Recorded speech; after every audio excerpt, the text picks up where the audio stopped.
Hey guys welcome to Telugu review corner. Christopher Nolan cinema అంటే experience అయితే firstly next లెవెల్‌లో ఉంటాయి. కానీ 'ది ఒడిస్సీ' ఆ ఎక్స్‌పెక్టేషన్స్‌ని రీచ్ అయిందా? లేదా నోలన్ ఫస్ట్ టైమ్ మిస్ అయ్యాడా? ఈ వీడియోలో స్పాయిలర్ లేకుండా ఫస్ట్ రివ్యూ చెప్తా. తర్వాత మనమైతే స్పాయిలర్స్ గురించి మాట్లాడుకుందాం. ముఖ్యంగా ఈ ఇయర్‌లో క్రిస్టోఫర్ నోలన్ మూవీ రిలీజ్ అయిన తర్వాత నుంచి కూడా చాలా హైప్ అనేది బిల్డ్ అయింది. ముఖ్యంగా క్రిస్టోఫర్ నోలన్ ఇలాంటి ఒక మైథాలజికల్ గ్రీక్ మూవీని తీస్తున్నాడు అంటే ఎలా ఉంటుంది? ఏంటి? అలానే కాస్టింగ్స్ ఎలా ఉన్నాయి అనే దాని మీద చాలా వరకు హేట్రేట్ వచ్చిన ఈ మూవీ అయితే సర్టెన్ రేంజ్ వరకు రీచ్ అయిందా లేదా అండ్ ఈ మూవీ ఎక్స్పెక్టేషన్ ఎలా ఉంది అండ్ రియాలిటీ ఎలా ఉందో ఇప్పుడు క్లియర్లీ మాట్లాడుకుందాం. ముందుగా ఈ మూవీ సంబంధించిన స్టోరీ గురించి మాట్లాడుకుందాం.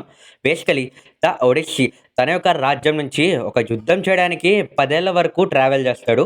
అండ్ ఈ జర్నీలో తను ఎలాంటి సిచ్యువేషన్స్ని ఎదుర్కొన్నాడు, అలానే తిను ఆ యొక్క బ్యాటిల్ చేసిన తర్వాత ఎలాంటి నిజాన్ని ఎదుర్కొన్నాడు, అలానే తను ఏమేం కోల్పోయాడు అనే దాన్ని బేసికలీ మూవీ యొక్క ఫస్ట్ ప్లాట్‌లో చూపిస్తారు.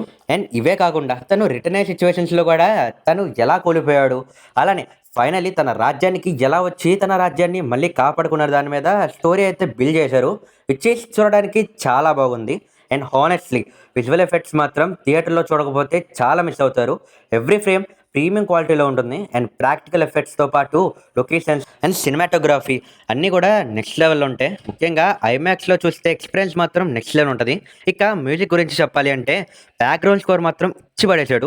ఆల్మోస్ట్ ఎవ్రీ మేజర్ సీన్‌ని ఎలివేట్ చేస్తున్నాయి.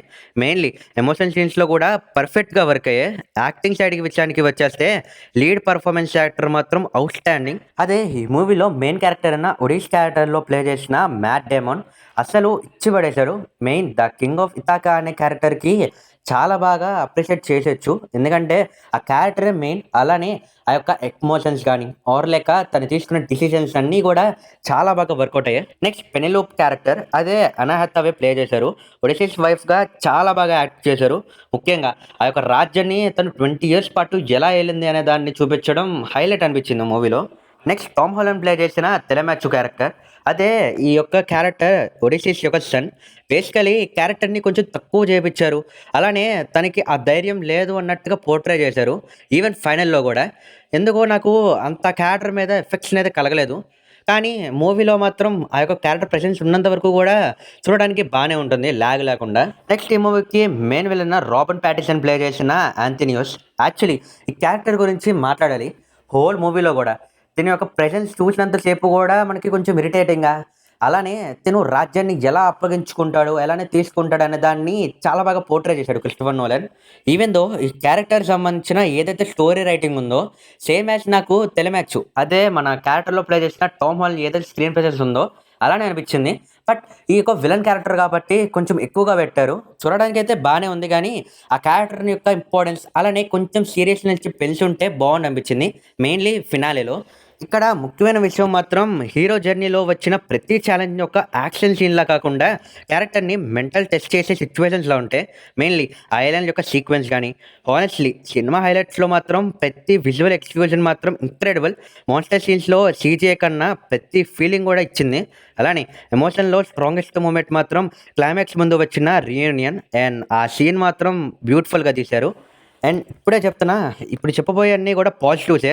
స్టన్నింగ్ విజువల్స్ గానీ, ఎక్సలెంట్ పెర్ఫార్మన్స్, అలానే పవర్‌ఫుల్ బ్యాక్‌గ్రౌండ్ స్కోర్‌తో పాటు ఎమోషనల్ స్టోరీ టెల్లింగ్ ఇయన్నీ కలిపితే మాత్రం మీరు ఖచ్చితంగా థియేటర్ ఎక్స్‌పీరియన్స్‌కి వర్త్ ఇట్ అనే చెప్తా నేను. ఇంకా నెగెటివ్ విషయానికి వచ్చేద్దాం. ఇది ఒక విధంగా స్పాయిలర్ అని కూడా చెప్పొచ్చు. మెయిన్‌లీ స్లో ఫేసింగ్‌లో ఉంటది. కొన్ని సీన్స్ మాత్రం మీరు అంతగా ఫీల్ అవ్వకపోవచ్చు. ఎందుకంటే మీరు ఆల్రెడీ మైథాలజీలో తెలియని కొన్ని క్యారెక్టర్స్ గనక మీరు చూస్తే మీకు ఆ క్యారెక్టర్ తెలియకపోతే ఖచ్చితంగా ఇది ఎక్కడ తెలియనట్టే ఉన్నట్టుంటది. అలానే నాకు సినిమా చూసినంత సేపు గూడా మనకు తెలిసిన క్యారెక్టర్స్ వచ్చినప్పుడు ఈ క్యారెక్టర్ తెలుసు అన్నట్టు ఉంటది గానీ, మిగతా కొన్ని సీన్స్‌లో ఆ యొక్క స్టోరీ టెల్లింగ్‌ని కొంచెం స్ట్రాంగ్‌గా రాస్తూ ఆ క్యారెక్టర్‌కు ప్రిఫరెన్స్ ఏంటని చూపించుంటే బావుండనిపించింది. ఇక లాగ్ లేకుండా రివ్యూ ఒక ఎలా ఉంది మామ అంటే, నాకైతే చూడడానికి చాలా బాగుంది. నేను ఈ మూవీకి 10కి 8.5 అయితే ఇచ్చేస్తా. నాకు ఎక్కడ నచ్చలేదు అంటే, కొన్ని సీన్స్ అనేవి స్టార్టింగ్‌లో హాఫ్ నుంచి కూడా కొంచెం లాగ్ అనిపించింది తప్ప, సెకండ్ హాఫ్‌లో వచ్చిన ఫినాలే బ్యాటిల్ సీన్ ఏదైతే ఉందో, అది ఈ మూవీలో హైలైట్ సీన్స్ అని చెప్తా. ముఖ్యంగా ఆ యొక్క బ్యాక్‌గ్రౌండ్ స్కోర్ ఎవరైతే కొట్టారో టోటలీ వర్త్ ఇట్ అని చెప్తా. మీరు గనక ఖచ్చితంగా వెళ్ళాలనుకుంటే, క్రిస్టోఫర్ నోలన్ మూవీ లాంటి యొక్క విజువల్స్‌ని మీరు ఖచ్చితంగా ఎక్స్‌పీరియన్స్ చేయాలనుకుంటే, ఈ మూవీ అయితే ఖచ్చితంగా వర్త్ వాచ్ ఇట్. హిట్టే. నేనైతే కంపల్సరీ రికమెండ్ చేస్తా ఈ మూవీకి వెళ్ళమని. కాబట్టి ఇదే మన ఛానల్ ఫస్ట్ టైమ్ చూస్తుంటే కామెంట్ సెక్షన్‌లో మీ యొక్క ఒపీనియన్ చెప్పండి. అలానే మన ఛానల్ ఇదే ఫస్ట్ టైమ్ చూస్తుంటే ఇలాంటి రివ్యూస్ కోసం ఖచ్చితంగా మన ఛానల్‌ని లైక్ చేయండి, షేర్ చేయండి, సబ్స్క్రైబ్ చేసుకొని పక్కన బెల్ కూడా ఆన్‌లో పెట్టుకొని ఇక నెక్స్ట్ వీడియోలో కలుద్దాం. Signing off your and Tata.